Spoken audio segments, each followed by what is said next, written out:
Welcome back to Chapter 29 of Defender of Dirt. Oh no, Mom groaned when she heard about our mirror plans. Do we really want to get in the middle of a neighborhood war? We're so new here. Are we ready to take a public position on this? But Mom, I pleaded, Mr. Franklin wants to get Bill and the Maidas in trouble. How could we not take a position? I'd be glad to back them up and tell anyone who asks just what happened with Tessa that evening, she said. But to go around the neighborhood with a petition, I just don't know. The kids have a point, dear, Dad said calmly. Let's not wait to be asked. We can start with the Beckers. I'm sure they'll help us get signatures. They've lived here for years. They know lots of neighbors. They respect Bill. Sam and I decided to go see Molly Becker right away. Since she lives a block past the Franklins' house, Sam wanted to do some counter-spying along the way. I thought that would be too obvious. But what do you know? Right when we got in front of Sydney's house, I heard a snap, pop, smack. A plastic box full of beads went bouncing off Sam and across the sidewalk and burst open.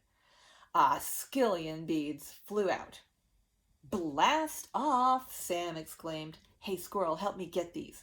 He knelt down and started tweezering them off the sidewalk and off the Franklins' super short, super green lawn. Sam, you did this on purpose, I hissed.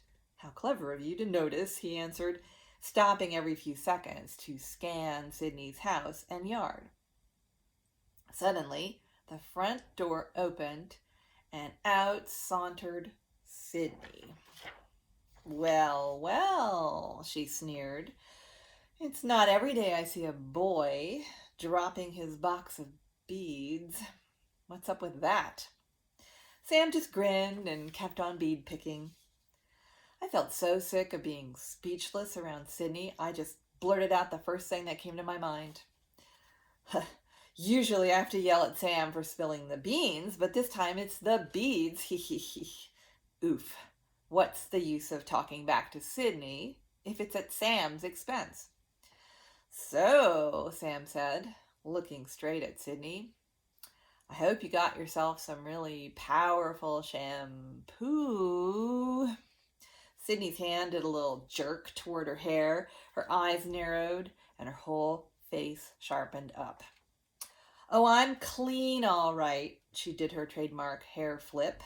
And just wait, this whole neighborhood is going to have to clean up its act when my father gets done with it. We won't be putting up with filthy yards and animals and bugs much longer. And who died and made you mayor? Sam snapped back. He stood up, beads of sweat popping out on his nose. We've been getting the neighbors together, Sydney said, pulling herself up straight and tall. We're going to have a big turnout at the next neighborhood meeting, all wearing our Hawthorne Hill Clean Team stickers. She paused for a breath and took another step toward us. We're going to get the city to close down that farmyard you live next to. By this time, she was wagging her finger at us. Not everyone here is so backwards as to not mind such an unhealthy mess, she exclaimed. Well, that did it for me. I didn't care what I said. I just had to stand up for Bill and Aunt Yuki, and nature, for that matter. No, Sydney, you're the one who has it backwards. I surprised myself with my own calm, steady voice.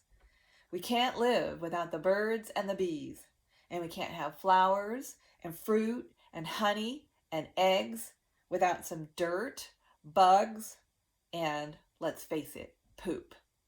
Yeah, you gotta wake up and smell the compost, Sam exclaimed. Come on, Sam. We've got work to do, I said, and we'll see about who comes to that meeting, Sydney, because plenty of neighbors happen to like nature. I couldn't believe I'd gotten up the nerve to tell Sydney off. Of course, Sydney was not going to let us get away with the last word. She'd been surprised into silence, I guess, by me finally taking a stand.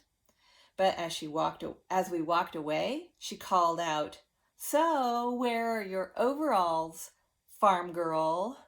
Where's your pitchfork, bead boy?"